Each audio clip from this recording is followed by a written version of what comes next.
Hello and welcome. I am the Restless Kaiser. I am James Workshop. And we are Modelling for Advantage. Hey, not bad second time. So today what we're playing, James? We're playing Nightvault. This is the first experimental series of battle out-of-the-box videos. James played a bit before. Shall we play? Let's play. So James, here we got first ever game of Shadespire. Yep. So you've got out some of the cards for me to explain some of the basics of the game. I certainly have. Okay, so there's a few different card types. We have a fighter card here. Fighter cards are a little bit complicated, but it's easy to know when you know. This has basically everything that you could ever hope for on a card, so it's quite a good card to use. This indicator up in the top left here shows you that they are a spellcaster. That means that they can cast spells from either gambit cards or cards that are, spells that are intrinsic to them, which are occasionally on the card. We then have the different ways that they fight. So the fight has a range, the number of dice that you roll, and then the amount of damage it does. Simple as that. We then have movement, so that is the number of hexes that they can move. We then have their defense type and the amount of dice that they roll for defense. So your cards, as you will see, have a different indicator than mine. So this one gets 2 dice which dodge, this one gets 1 dice which shields. And as you'll see on the dice, there are more shields than there are dodge. So shield is technically a better defense type. So yeah, this one actually has a spell action built into it in this box. So this box here, on the bottom right normally, shows you any special abilities that they may have which are built into the card, built into the model. Yep. So in this case you empower, which means that if you manage to successfully cast the spell, you can reroll 1 attack dice each time the fighter makes an attack action until the end of the phase. So it makes him better at fighting. This little golden box up here tells you how you flip the card. So each fighter has an unempowered and an empowered form. And when you manage to successfully get this ability, which for me is cast a spell and for you is that they are adjacent to another model at the beginning of their activation, you flip over. So in this case you actually lose a fight type, a type of attack, but you gain a substantially stronger one, and I believe you actually gain no extra wounds. You just get stronger at fighting in this case. Sometimes you gain extra wounds, sometimes you gain extra abilities. There's all sorts of stuff that can happen when you flip it. This guy actually gets better at defending as well. I should note, I haven't played these forces particularly much. I normally play the Sepulchral Guard, and I play them pretty much as they were released, so yeah.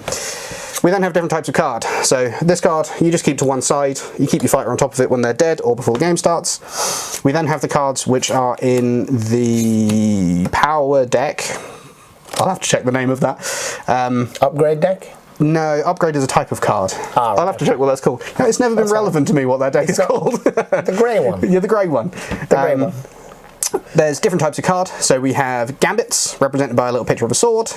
We have gambits, what is also spells, which are represented by this little picture of clock, pizza. I don't really know what that is. And then we have upgrades, which are represented by a pair of cogs. So a gambit will be something that changes the play of the game in some way immediately. Right. So you play it like a spell, basically, like an instant thing that happens now at the end of an activation, at the end of a phase. Sorry, no, activation. And something immediately changes, or they can be reactions. So you need to carefully read the card once you draw it, because a reaction happens at a certain time. So like when a fighter successfully attacks you, it's circumstantial, yeah, and it'll say reaction specifically. There's also objectives which are based on reactions, so you need to keep track of those. The gambits, what is also spells, will tell you how to cast them. In this case, you need a swirly, which is the less common of the two. So there's 2 swirlies, 3 lightning bolts, and a crit. And that is how you successfully cast it, and then it'll just say if the spell is cast, X thing happens. Upgrade cards are more interesting than those, in that they are permanent. You upgrade a character, and it gains whatever is written on them. So in this case, it gains an additional attack. This, for all intents and purposes, is on this card. Like it's a new attack for them that they have while they have this piece of equipment, and it will tell you what the piece of equipment does and any extra abilities. So in this case, they gain an extra attack, and that attack attacks all adjacent enemies, not just one. And it's limited to one of your fighters? Yes, so in this case it is Amiss, which is this lovely lady. So yeah, that's how they work. Objective cards are fairly simple. They tell you what you need to do in order to get it. They tell you when it is that it's going to happen. So some of them happen immediately, some of them happen at the end of the phase, and some of them happen at the end of the game, at the end of the third phase. And the reward. Yeah, so you get an amount of glory indicated by what's written there. They're commonly 1, but if it's more difficult, it's 3. I think there's one that's 6. Wow. You get 6 glory, but it's ridiculously difficult to have. So yeah, that is cards. That's how cards work. Okay, so those are some of the basics. This all seems a bit technical to me at this moment, James, but I'm sure it will all become clear in the future. So I shuffle these decks a little bit, and so there's quite this game is designed for competitive but short plays. Yes, it's the kind of thing that you play 90-minute rounds, but you have 3 games in that time. Wow. Yeah. I don't reckon we're going to knock out 3 videos in 90 minutes. I don't imagine we're going to do 3 in 90 minutes, no. But we'll see how we get on. There's different markers which do different things. So we've got a you have moved marker, you have a you have charged marker, you have you have gone onto guard marker, you have a wound marker, you've got a glory marker, you've got objective markers, you've got turn markers. That's everything. So. And the fact that these dice are black and white is... Yep, so black is defensive. Ah, right. White is offensive. This colour, aquamarine, I don't know what that is magic. Magic. Cool. I can't help but notice I have a lot more guys, James. You certainly do, yeah. One last thing. In order to use upgrade cards, you need to spend glory. Ah. So when a piece of glory has been spent, you flip it and it looks different on the other side. This is still a point at the end of the game. It doesn't stop being a point, so you can spend glory fairly indiscriminately on upgrades. But you need to get it first. So if your opening hand is full of upgrades, you might want to consider binning it before you start the game, which is a mechanic. So you have 7 fighters. They are relatively weak in comparison to my fighters. I would hope so. You've got 3. Yeah. Their jam is that they move slowly in comparison. Oh no, we have the same move. I'm thinking of Sepulchral Guard again. They move, but they can move multiple fighters at the same time, which is something I can't do. So I think it's Varclaw. Yeah, Varclaw can push all friendly chain rasps up to 2 hexes. So in this force, the only 2 people who aren't chain rasps are these 2. The Everhanged is also a chain rasp because it says on this card. This fighter is a chain rasp. This fighter is a chain rasp. So these are the only 2 who don't get pushed. So even if you've charged, even if you've moved, you can still get pushed. So normally when you've moved or charged, you can't do it again, but this fella can push everybody again. So you can push people out of combat, you can push people into combat to get extra assists. You can do all sorts of stuff with that. So when you do this, all 5 of these move up to 2 hexes? Yes. There's no range limitation, this is just when... Nope. Right. Cool. So you can push them 2 bases. So that's very important for dice. So things that happen on dice. So we've got defensive dice and offensive dice, as mentioned earlier. So on the dice, along with the normal markers for shields and dodges and hammers and swords, you have 3 other markers. So you've got has 1 support, and you have has 2 supports. So that means that it counts as a success on the dice if you have 1 other fighter adjacent to the fighter you're fighting or defending against, and 1 other and 2 others or more. Now you give 2 different answers there. You said adjacent to the fighter that's defending or fighting against. So let's just have a look at some circumstances there. So if Varclaw is attacking Averon here, then in this case, there would be 1 support. So this would also be a success. In this case, or any number of extra fighters, then you would also have that as a success. So if you have a hammer attack, then everything on this dice except that sword is now a success. Right. Now, what about that? That is not a support. Because they're not adjacent to this fighter, nothing happens. And if this fighter was attacking this one? Still doesn't do anything. Have to be adjacent to the person who is swinging or being swung at. That is the only ruling. Yeah. Well, that's adjacent to the person. You mean both, not all? Both. Yeah. Both. Both. Okay. All right. Yeah. There's also critical successes on these dice. A critical success beats any other success, even if there are more successes. So if, for instance, you were rolling a defense dice here and it was a critical success, and this person had a pair of hammers as a success against you, this beats both those. Because this is a trump card. That's a trump, yeah. And So if you had dodge, in this case, you would block that dice, but there's still this dice to be worrying about. So that would still be a success, but a crit trumps all. And presumably in instances of multiple crits, it's the higher number. Yes. Yep. If they are equivalent, then it just stops the attack. It is an unsuccessful attack from that point onwards. There's little mechanics here and there that are related, but we'll get to them when we get to them. But otherwise, I think that's just about everything. So we can start the setup. So, there are a variety of things we're actually not going to do for this game because it's a nice, simple first starter game. Yep. So, normally the first thing you would do is roll the dice, and then whoever loses places the first board. We'll do that in the next game, though. So, we still need to roll the dice because there's a lot of other things that are based on this dice roll. We roll 4 dice for almost anything that happens. I got 1 crit and you got 2. Yeah.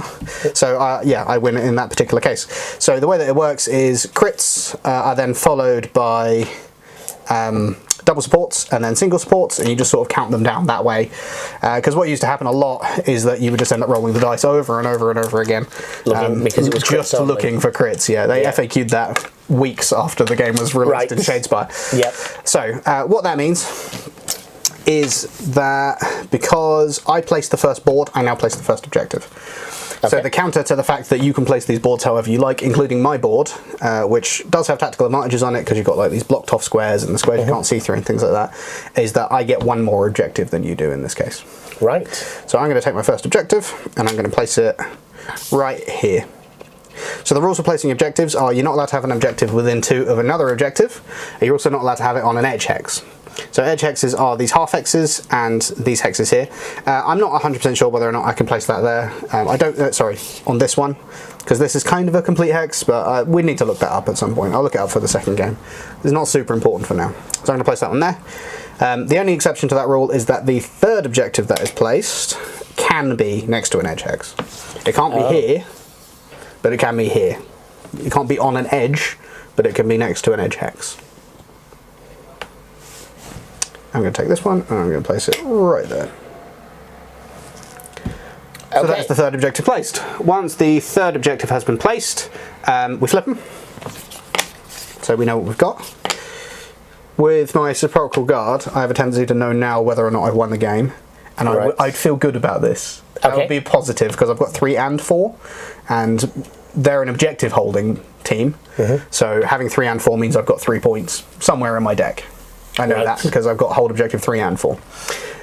Once we flip those, we start drawing cards. So we have a ploy deck and we have an objective deck. So we take 5 ploys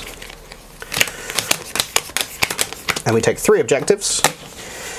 As part of the pre-game, if you wish to get rid of these cards, if you wish to bin them, you have to bin all of them. You have to bin all of 5 or all 3 and then draw new ones.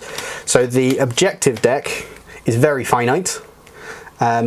If you bin a group of them, then there'll only be 3 left in the deck at the end of the game, basically. Like you'll draw them all if you manage to successfully get all of your objectives every time. So I'm going to see whether or not I want to keep these.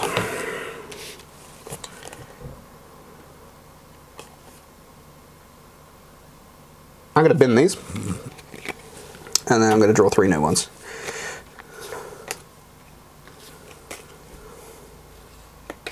Yep, I like those ones a lot more.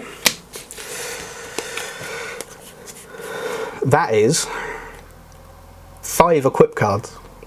So I'm going to get rid of those. Let me check if they're good ones.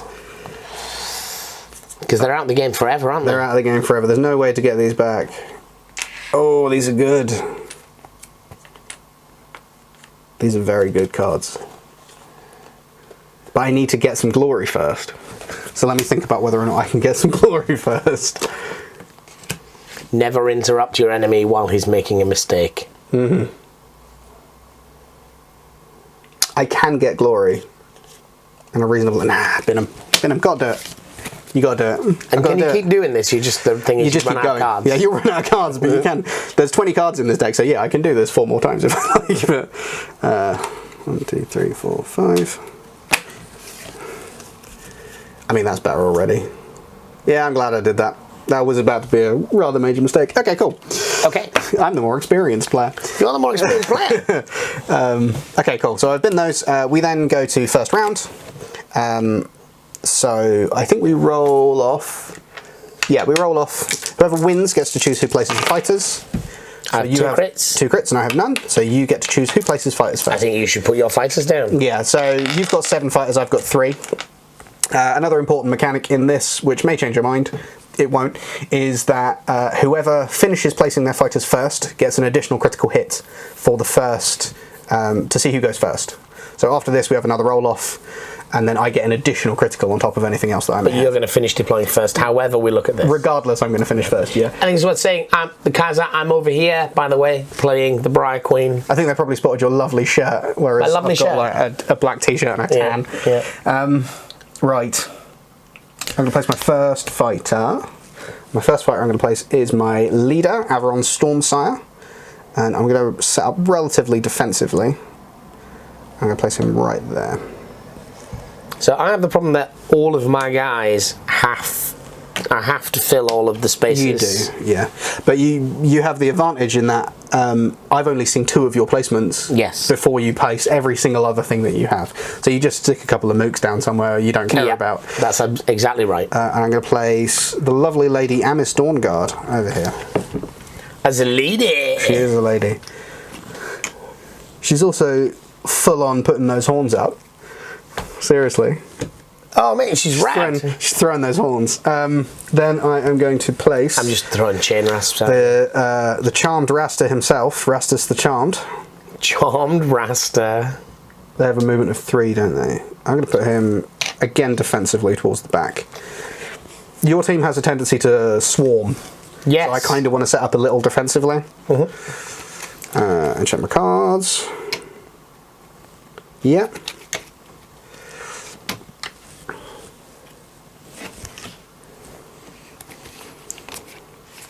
Okay. I think I am ready. Got the Briar Queen at the back here, and Varklar the Cruel, who's really powerful. He's got the ability to let me move all 5 of the chain rasps too, as a single action. So you've got 4 basic chain rasps, and the Everhanged. The Everhanged who is on back his here. card says he is also a chain rasp, or she. I don't know. There's not really many defining features. Skull with a bag left. Yeah. All right, should we do this then? So let's roll them out. Roll them up. I have a crit. I have a crit already, plus a double and a single. So it's yours. So I win that one, yeah. So I choose who goes first. Okay. And I'm very tempted to let you go first.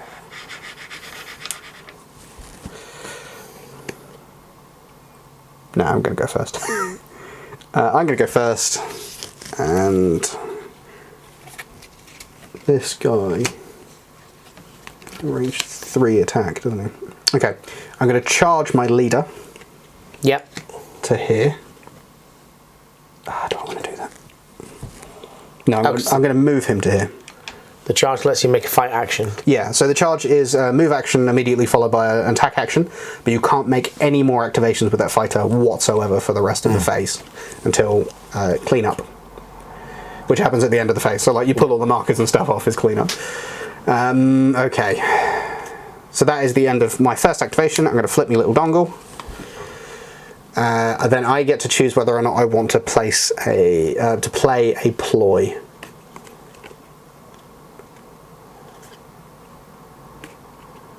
I do not wish to play a ploy. Would you like to play a ploy? So I play mine, and then you play one in reaction to it. Not a reaction. Ploys are the grey ones to use. So yeah, ploys are the grey ones. So if you have glory, you can equip using one of your equipment cards. Otherwise, you can use gambits or gambit spells. I'll play one, then you play one. So because it's my turn, I'll play one first, and then in your turn, and then you'll take your turn playing one, and then we go back and forth until either of us stops. You can then continue if you like. Like if I have 5 that I want to play all of them, and you only do 1, then I can still keep going.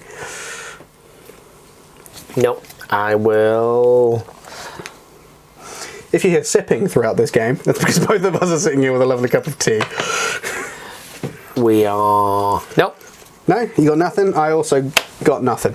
It is important to burn these cards as quickly as possible, but I have some tactical uses for them rather than me just going. Tactics. Yeah, tactics is important. Tactics, mate. So that's what you need. The end of my first activation. So it's the beginning of your first activation of phase 1. So I need to win. That's the objective. The objective. The main objective is to use objectives to objectively win. So I'm going to use this one to push all my dudes about. So you can use Varclav the Cruel's ability to push each friendly chain rasp 2 hexes. So a push isn't a move. Yeah. So even if you've already moved or charged, you can pull people out of combat, you can push people into combat so that they can help out with being a support for combat. So I did explain it earlier, but like that's if you've got one person adjacent to the person that you're fighting, and then that's if you've got 2, is still a success. So it's very key. Are you creating a wall that you'd like me to charge into? Oh no, you're trying to get 3 away. 3 away, so you have to charge if you want to fight with him. Yep. Is this impassable? Let me read your card. Blocked and occupied hexes, but must end their move in an empty hex. No, you can move through that. Okay. Thinking about it, these might not be things that you can move through because they're damaging hexes. Yeah, no, it says I can move through lethal. Oh, okay, cool. This fire, yeah. Lethal hexes as normal. Right, hexes. Okay. Yeah, I should know. I've only played these guys once, and I've played these guys never, so... Actually, I can stand on these. Yep. Now, that's interesting. That is good to know, actually. Yeah, I thought you couldn't do that. Well, I had considered that they might not be able to do that. It is your turn. Would you like to play any cards? Would I like to play any cards? I would like to play the Spectral Parry, which is to place a guard token on one of my guys, and I'll place a guard token on the Hanged Man, because I know you want to kill him. I would like to kill the other Hanged, yeah. When he flips, he's pretty good. Okay, so my activation. So when he flips, he gets Cleave, which just chews straight through that Stormcast plate. It's a mechanic I should probably explain as well. So there's... Oh, I did this earlier, didn't I? Yeah. They become inspired if you manage to do the thing in the gold box. I've got nothing I want to play, so I am going to do my second activation, which will be just to move him onto give no information away, that objective.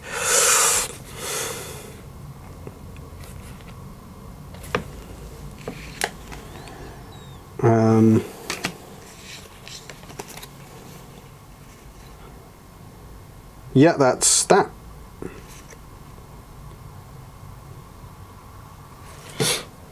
Yep, that is my activation. I have no cards I wish to play, frustratingly. They're certainly still better than the 5 equipment that I started with, though.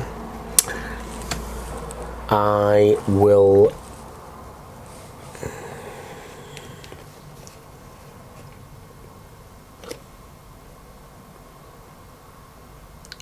Thinky. I'll move the Briar Queen, which I'm going to regret. Is this your second activation? Sorry, I thought you were still looking at cards. Yeah. Where was the move? That's this one. Yeah, that's a move, yeah. He's a no. Yeah. I'm not playing any That's cards. The end of your activation, and you're not playing any cards. Neither am I. But this idea of playing a card to prepare for your next turn is something that... Yeah, takes a little bit of getting used to. Yep.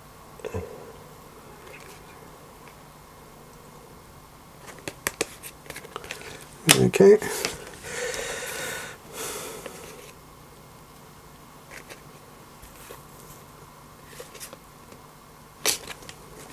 Cool. So my activation, I'm going to bin an objective and draw a new one. Wait.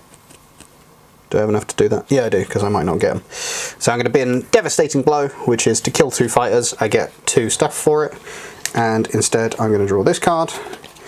That is my activation number 3. I have no cards to play. Normally I'm burning these like crazy, but it's just like they're good cards. Move Varclaw. Yeah. There's my number 3. Okay. Any cards? Nope. Nothing. Oh, well, we've got a quite simple first round here. I'm going to go and claim that objective. That is my activation. I've got nothing else. So you have your final activation. In my final activation...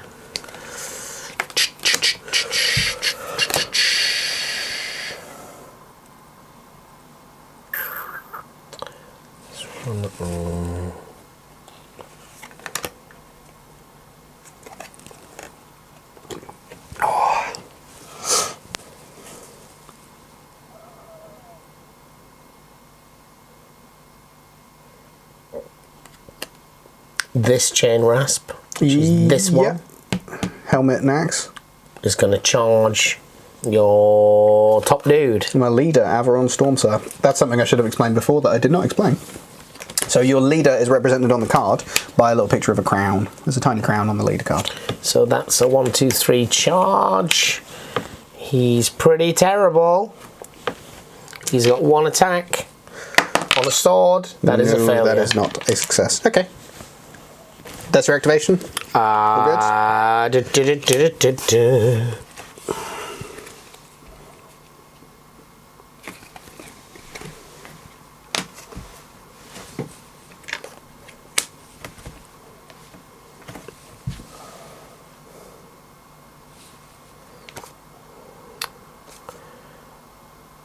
I am going to sidestep.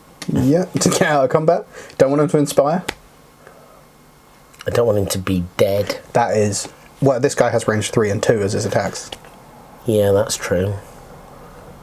His defense does actually get better if he stays there. Good point. Yeah. Oh. I need to get rid of some of these cards though.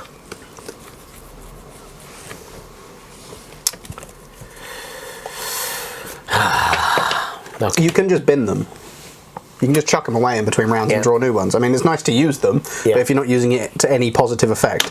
And Sidestep is a very important card. Sidestep goes in every competitive deck. Yeah. Because you want to be able to move somebody up to support someone or out of combat or something at a point when it's relevant. So that's that. That's that. So I've completed all my activations, you've completed all your activations. So we go to the end of the phase, which is the end phase. So we get to see who scored objectives. So I, as the person who went first, will reveal my objectives first. So I have secure objective 3, which is this one, hold objective 1, which is this one, and also hold 3 or more objectives. I think you already won then. It can happen that way, yeah. Okay. So you get 5 glory for that. I do. And I get 1 glory for hold objective 2. Cool, okay. That was like God hand. Yeah, that was a bit good.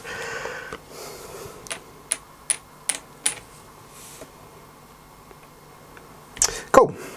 So that is that. So before we draw new cards, we get to choose whether or not we would like to equip any equipment or bin any cards.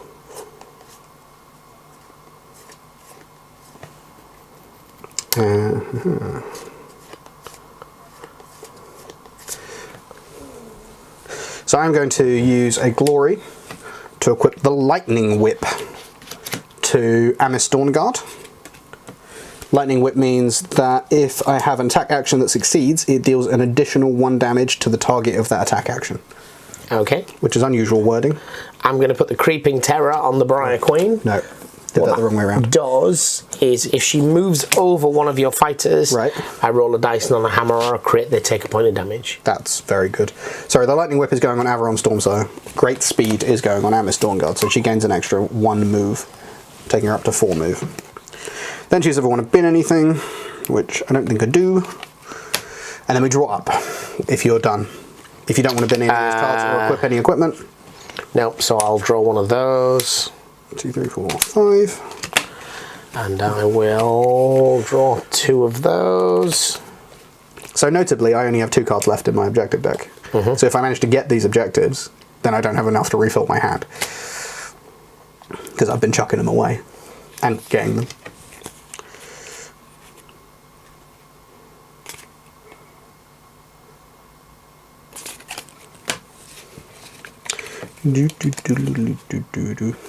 Also, because I got those objectives in my first phase, it's demoralising to see that, but it also means that the cards that I have left in my deck are way less likely for me to be able to actually get them.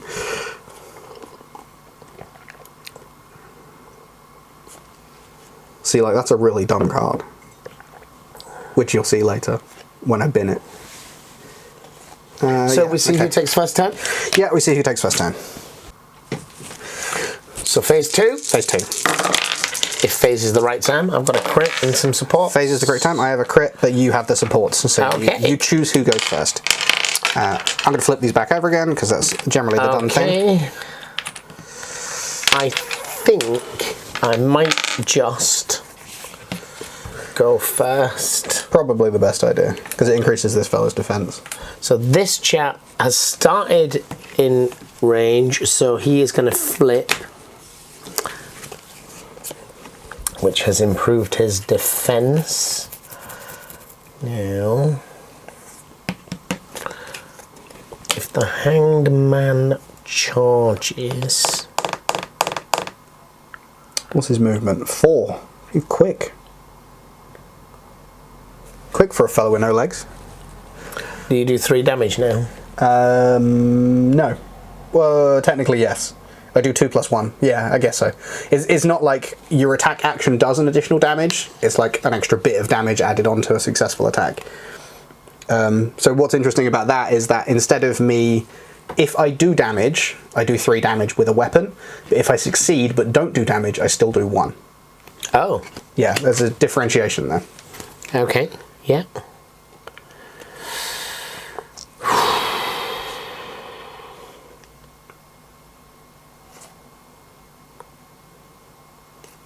I can't play these until after I've taken an action. We take turns once your activation is completed.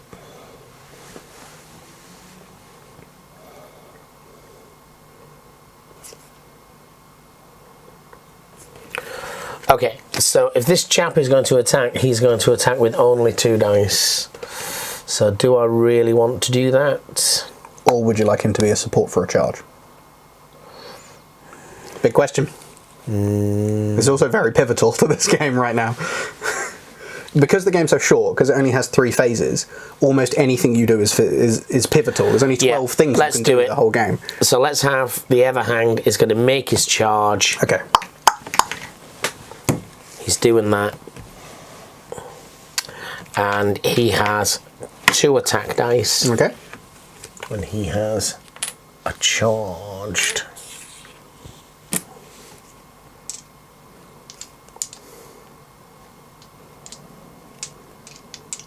Yep. And he has got 2 hammers. Does he fight on hammers? 2. So I'm doing 2 damage. I'm looking for a crit here on 1 dice. Are you dead? That is definitely not a crit. No, how much damage do you do? 2 each. 2. Oh, no, that's a success. Overall. Oh, right. Okay. You have succeeded in your attack, so I take 2 damage. Yeah, I thought that at first as well. Right. I'm pretty sure I played that wrong a couple games before we realised that was not how that works. Okay, yeah, I've taken 2 damage. Okay. And then I can potentially play a what's it? Or a Duba. Or a Duba. Or a Dufa. Or a Dufa. Or a Spell Duba.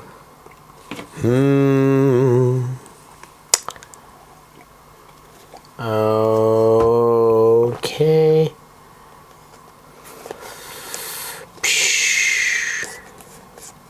Right. Nope. No? No Dufas. Okay.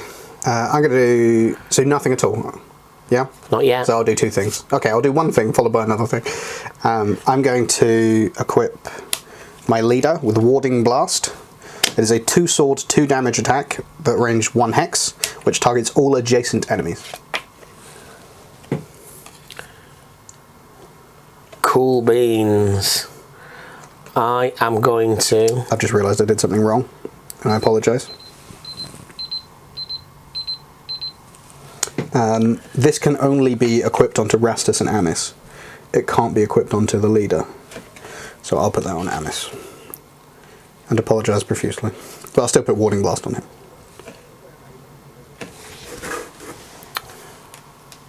So you... What's it? Attacks... Warding Blast can only be equipped to Amis, it turns out. I should start reading my cards. Indeed. Like I do stuff, so I guess that's all on that one person now.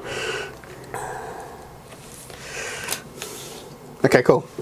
Well, that's completely changed everything I was planning to do with this entire game. So that targets all adjacent enemies.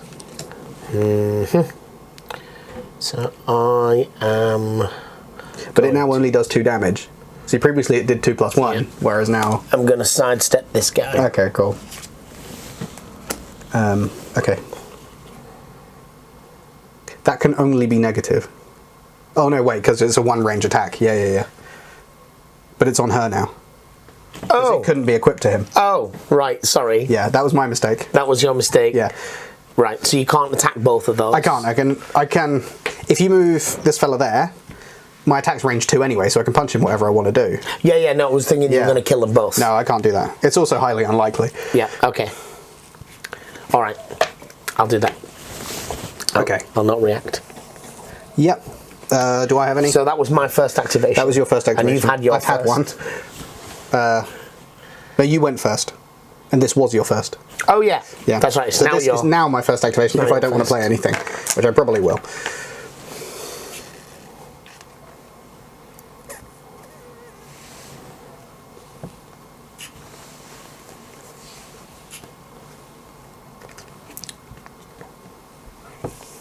Okay. I'm going to use Storm Strike. There's +1 damage to the first attack action with a range of 1 or 2 in the next activation. And then I'm going to take my activation. Okay. So I'm going to move Amiss. Yep. Check my objectives to see if I haven't messed up. So this is a charge action. So 1, 2, 3, 4. She has +1 movement. Okay. Then I need to decide whether I'm going to do a big mega attack or whether I'm going to do a regular punchy punch attack.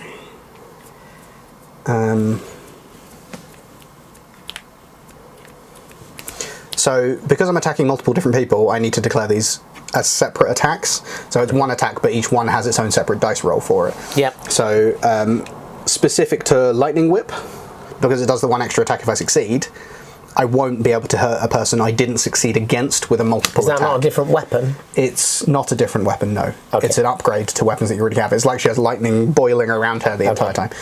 So if I do a multiple attack and I succeed against the Hangman and not against this Chain Rasp, for instance, then I won't do the extra 1 of damage to the Chain Rasp, but I will do the extra 1 damage to the Hangman. Yeah? Okay. Okay. So I will do the extra special super attack. Yeah, because you're doing... So it's 2 swords. So I'm going to start with the Hangman. Okay. I get a crit and a sword. So you get to roll your 1 defense dice. The Everhanged could equal a crit, though. You could equal the crit, but the attack would still go through. But it's worth rolling. You might have something based on it, so no. Okay, that attack goes through. So that does 2 damage basic. Yep. And then an additional +1. So that's 3 damage. Okay. Yeah. So that would kill the Everhanged. Okay. So we just pop him off. So we take him off. And then I'm swinging against... Hang on. Oh. There's a reaction to a dead guy. There's a reaction to a dead guy. So, Vengeful Curse. What's that? Play this after an enemy fighter's attack action takes out an adjacent fighter. The attacker suffers 1 damage. Okay, so she takes 1 damage. Yeah. And then... You got another one. And then, Treacherous Foe, I score an objective for having played a reaction. Oh, okay, cool, okay. It's an interesting card. Is that generic or is that... No, that's specific to them. Interesting. Okay, then I'm going to swing against the Chain Rasp. Is that all your cards done? I believe so, yeah. So I get one success. 1 success. And this one has 2 defense, which it fails. No, because you didn't roll defense dice. Because I didn't roll defense dice, so I was very unlikely to defend. You succeed, so you get that. Yeah. I still had a successful attack action. You just stopped it from doing any damage, so you still take 1 damage from the whips. Damage, do I? Okay. I hope that's how that works. I'm pretty sure that's how that works. I'm taking it on trust, James. Yeah. You're the man that knows. So, my turn, so I get to choose any attacks that I have. Oh, I could have done that better. Okay. No, no, and no. Maybe. Yeah. I'm going to use Gather the Storm. The next spell that my Warband attempts to cast, I get an innate Lightning Bolt. So that means that I have a Lightning Bolt stored. So the same as when you get the critical, that means that I automatically get one of those for my next spell. It has a term on it, which is persists. It says this effect persists. What persists means is that it doesn't get cleaned up. So until I've spent this, it just sort of stays. Yeah. Okay. And that is the only card I'm playing this turn.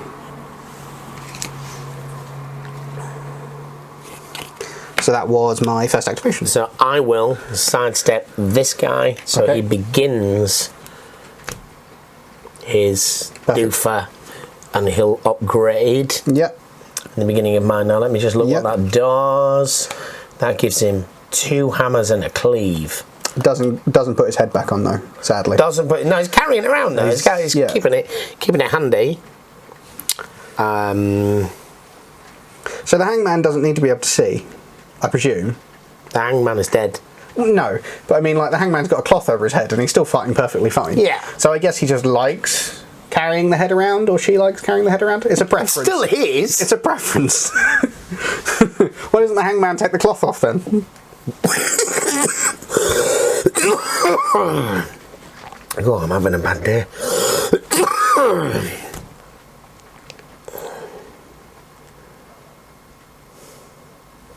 Hangman then. Yeah, why doesn't Already he dead. take the cloth off? Has he just got like really bony fingers and he can't do the knot?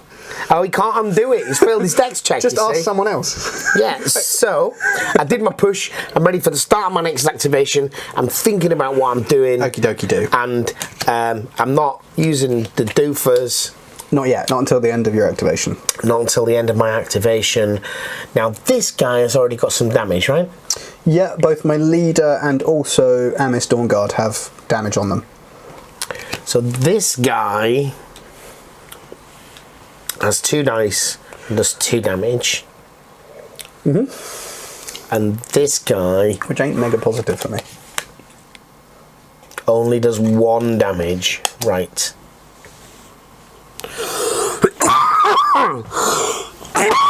I'm having a god-awful day from this perspective. 2 attacks doing 2 damage, already inspired. Weirdly enough, it only seems to be in videos where like we're both in it. So maybe you're allergic to something I've got in my soak or something. I don't know. So I guess I have one last thing to do at the end of your turn, which is to play Spectral Touch, which is the first attack action of the next activation has Cleave. Well, that's 'Cause I'm pretty bad. planning on using this guy to kill this one. Yeah, that's pretty negative for me. Because this, although it has Cleave, already only does 1 damage. Take action. Whereas this one does 2 damage. Can I read that, sorry? Yeah. So this is the end of your turn? The end of your activation. Okay, so you haven't activated it. Okay, cool. Yeah. So this guy... Yep. Yeah, so now Inspires it's now. Right. Yeah, so in my activation, then this guy inspires. Yep. But he isn't the one I'm going to fight with. No. Because he only does 1 damage, although he hits with 2 hammers. This guy is the one I'm going to fight with, which is the Axeman, because he does 2 damage and has Cleave. So I'm looking for swords, and this guy's only got 2 hits left, yes? Yes. So this one is going to attack this one. Okay. With cleave. With Cleave. That is a get a crit. crit. So I need to get a crit here. Or I've lost a fighter. You've lost your leader. I lost my leader. Oh! There it is. Oh! One That crit, is sir. dirty, sir. And there's only 1 support, so you don't get the double support. Well played. That was close as hell. That was filth, sir. It was pure filth. That was my second activation. That was your second activation. Do you have any cards? Nope. Okay. I mean, I have cards. Yep. Okay. So that was just an attack. So no marker gets placed. Cool. But I now have to hurt you. I guess you preference. probably do, yes. But I've charged with the lovely lady, so I have to do it with my leader. Right. Do I have anything that gives me extra damage? No. Cool. Did you take the first activation here? No, you did. So now it's my second activation. Okay. Okay. This isn't super positive. How many wounds does this fella have? 2?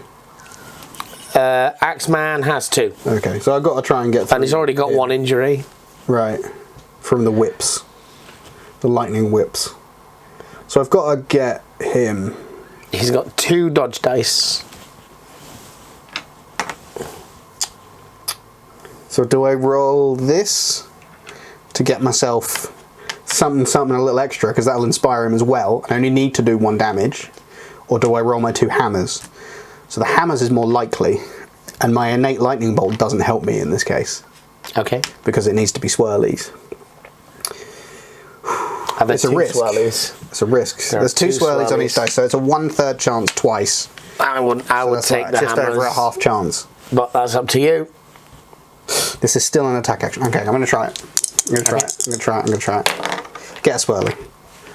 Do I get any defense against this? You know, I honestly don't know. I think you do. Yeah, you do. It's an attack action. Okay. Yeah. So I have 2 dodges, and I get a crit. And you didn't. Okay. So that didn't succeed. No. I have an attack action that failed. I get to try again. Reaction, play this after a friendly fighter's attack action fails. Can another attack action that targets the same dude. Yeah. Let's go again. Swirly. Don't get another crit. Oh, god darn. It turns You've around. got a crit to not be dead.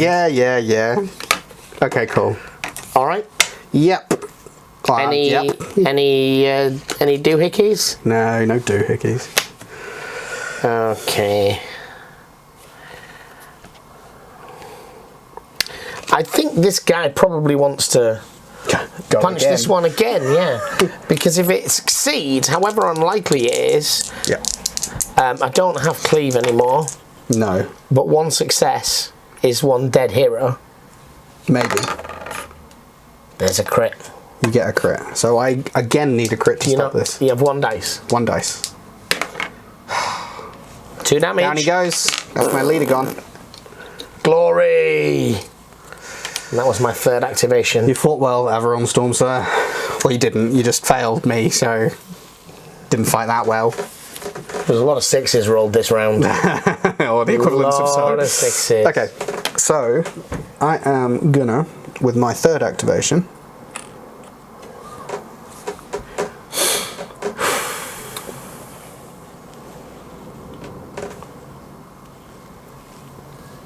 I'm going to use my innate lightning bolt that I've stored on Rastus the Charmed for his spell action that's built into his card, which is to empower him. So he gets to reroll an attack dice, but he also gets inspired. Oh, he has a spell to just power up in the corner. Yeah, it's the empower spell action. So that's what I'm doing with my 3rd activation. I immediately score Harness the Storm because I successfully cast a spell. You could have failed with the Perils of the Warp thing, couldn't you? Yeah, it's possible, yeah. Shouldn't you have rolled the dice? See if you damage yourself. Yeah. Even though you had an I can only roll 1 dice. He only has 1 dice. So I can't roll anything that would crit me. Yeah, it's a pair of crits. Yeah, sorry. Should have explained that. No, that's fine. That's fine. If you roll 2 critical hits or more on a spell dice, then you would harm yourself. You take a damage. Right. I've got no cards I wish to use, and I've just realised I messed up. So, rock and roll. So I've got 1 remaining activation. You have 1 remaining activation. Yes. So I could attack here. If I attack with the 2 damage guy, or I could charge you with the Briar Queen and get the pair of supports. That is risky, but she is 3 and does 2 damage. I could deal 3 damage to your leader. 2 + 1. What, in your go? You charged? Yeah. Not now. Oh, later. Yeah. Yeah.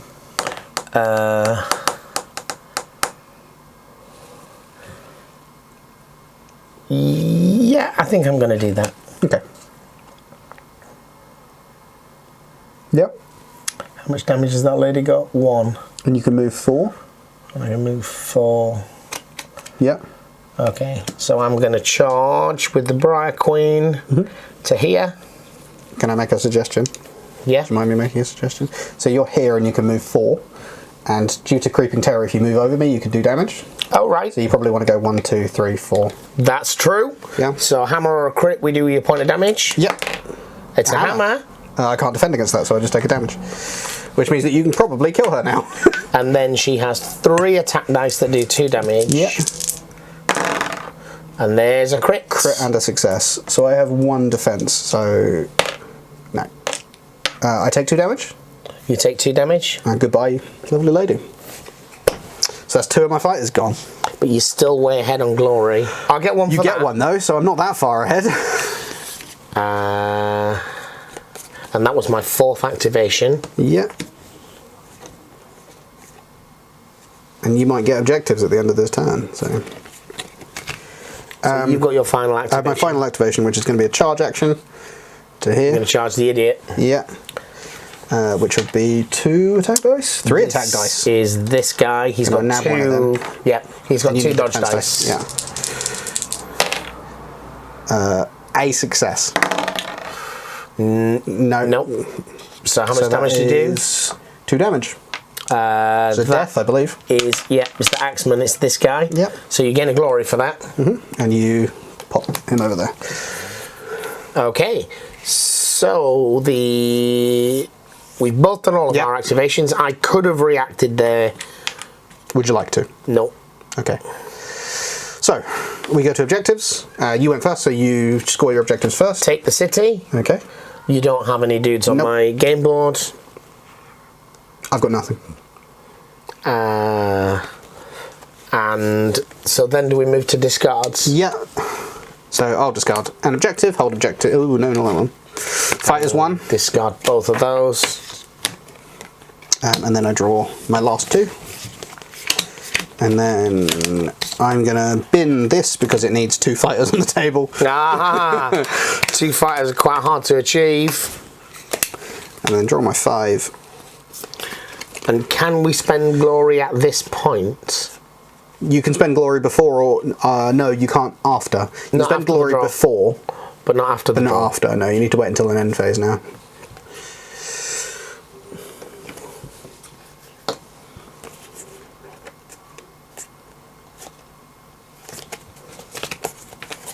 So a little bit of housekeeping. Any cards to spend then before? Can't. We can't. So are we on turn 3? We are on phase 3. So phase 3. So this is the last time. The last interaction. We can each do 4 more things and that's it. 4 more things. So as long as I don't go first and charge you, you're unlikely to kill 4 guys. It's highly unlikely, yeah. Okay. But yeah, the game can continue even after everybody dies. So in terms of I can cards. still win and I can still play cards.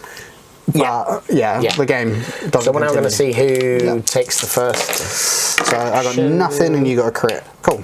So you get to choose who goes first. Oh. I get to choose who goes first. Yeah, you can choose for me to go first if you like. This other chap is unwounded, isn't he? Currently unwounded and also inspired. He has a 3 hammers, 2 damage cleave attack. Moves 3, has 1 defense, which isn't great, and 4 wounds. Can cast spells.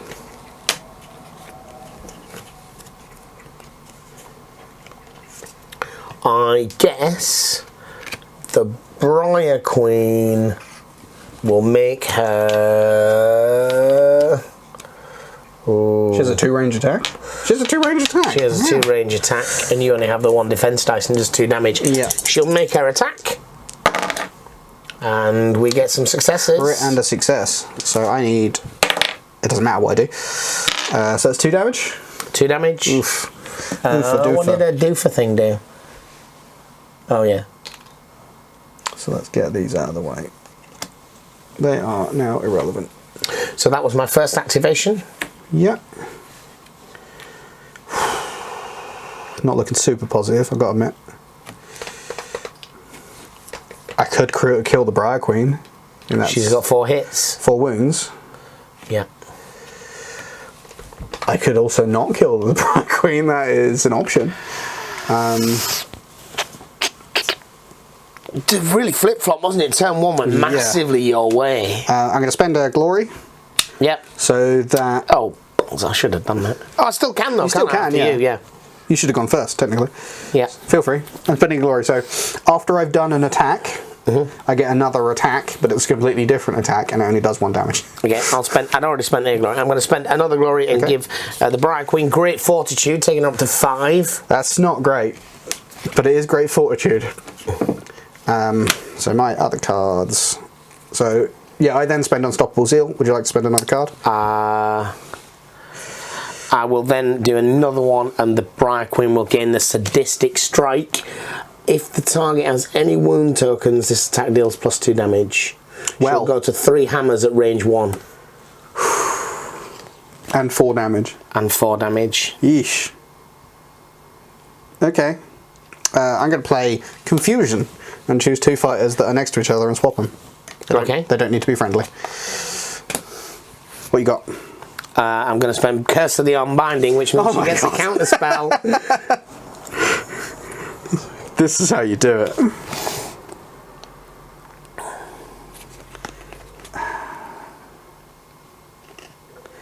Cool.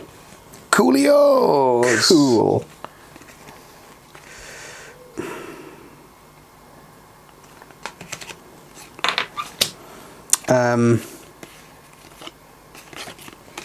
So you still haven't done your first activation? Nah. Sure is the thing I haven't done yet. And she's got range 2, hasn't she? Not 3. But that special attack is at range 1. Okay. Now, what I'm thinking is you'll have to charge me in order to do that, and you might move and then not succeed in cutting me. And I'm still just about ahead. Not that I will be at the end of the game, but, you know. That was a thing I wanted to do.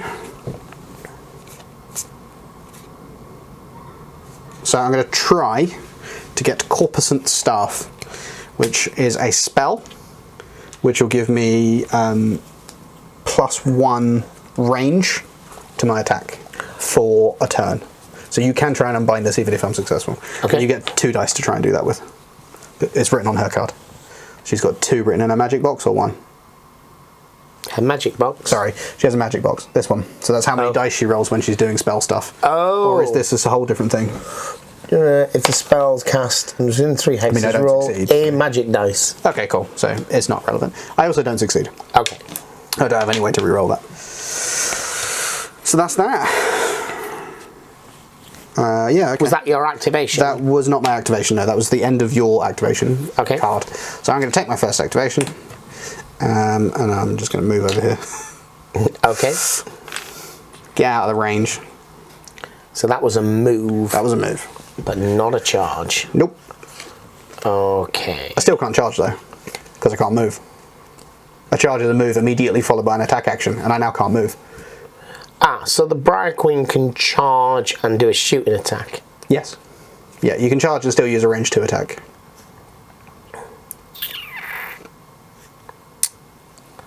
I think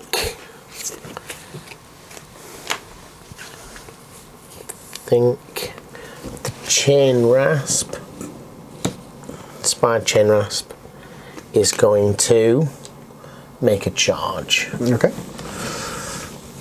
Yeah, where do you want him? He's going to go over there.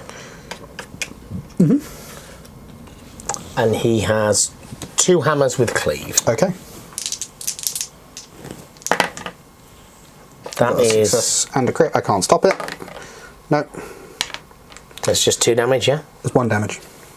1 damage! Yeah, I forget the number of successes is not significant. Right, that was that. So it's your second action. Yeah. So you're going to pulverise him, no doubt. Yeah. I'm going to use Determined Effort. I get an extra dice for my next attack action. Okay. So that's 4 dice. Yeah. Looking for hammers. Here's where I fail dramatically. And I have 2 dodge dice. So I get 1 crit, and that's the only success I have. So you need a crit here. You don't get one though. So that is 2 damage. 2 damage, and he has 2 life. So I just fed you a point of glory. Certainly did. So you're on 1, 2, 3, 4, 5, 6, 7, Yep. and I'm on 5. I literally can't cast that spell. So I won't even try. Your turn. That was my second activation. So you got a third activation. Oh, Oh, this is close. You still got objective cards though, right? I do still have objective cards. Don't think I can do it, sir. We'll play her out. So, in order to do it, how many wounds has that got left? 1. 1. In which case the Briar Queen is going to charge. Okay. But not going to charge into contact because there's no reason to do that. Unless you're charging over me, no. And It's charging over me, 1, yeah. 2, 3, 4, Yeah. 5. So I'm just going to charge to here. Yep. And make my 3 attacks. Okay. Which means I should have done this at the end of your last Yeah, go turn. for it. +1 dice, yeah. Yeah. That's the exact same card. That's interesting. Okay, so that is a successful attack action. Once, twice, 3 times the lady. I'll still roll it. No. That is a death. But it was for the glory that I wanted it. Right. I was quite anxious about the glory. Okay. So I have a 3rd activation in this phase. I'm going to bin hold objective 2. And I can't draw one because I've got no deck left. So your turn.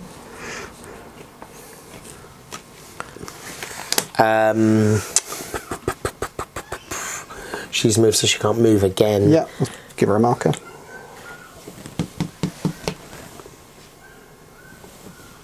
This one is this one. Movement 3. Movement 3. I wonder what you're up to, Michael. I've got a +1 move, but I can't do it. Yeah, you've got 1 activation left. Sorry, I thought you had 2. Yeah. So I can, however, trash an objective. Okay. Yeah? To gain a new objective. Yeah, you can bin 1 and draw 1. Yeah. Bin 1 and draw 1 will be my final activation. Okay. My final activation will be to bin Measured Strike for no benefit. Okay. So I'm on 6 glory. And I am on 7 glory. So you need to score an objective here. I did not hold objective 1. No. That's here. I did not hold objective 4. But... I did score, didn't I? Oh... For 3 Score this glory! objective. There's no enemy fighters in your territory. I was going to get that one though. You go to 9. I go to 9. Congratulations. Congratulations. You win. First game. Yeah. Enjoyed it. Was really swingy. was. Which is what you want out of a casual game though. Yeah, definitely. I think, it keeps it lively. These decks are close. They're fairly equivalent to each other, and I really like that. That's pretty good, because the game I'd played previously was horrendously unbalanced. But that's about knowing what you're doing, isn't it? Yeah, for sure. This certainly, first game in, down, feels like a very playable game. Yep. And either of us could have won it. Right to the end. Like, I was winning until you did. Oh, absolutely. That And was you the- could have been holding on to a card like that. Yeah, third I phase, felt, phase, I'm yeah. going into this. I've got 3. There's no way he's going to get this. But you could have had a card just like that. I certainly could have. Okay. All right. That was game 1. Thank you for watching.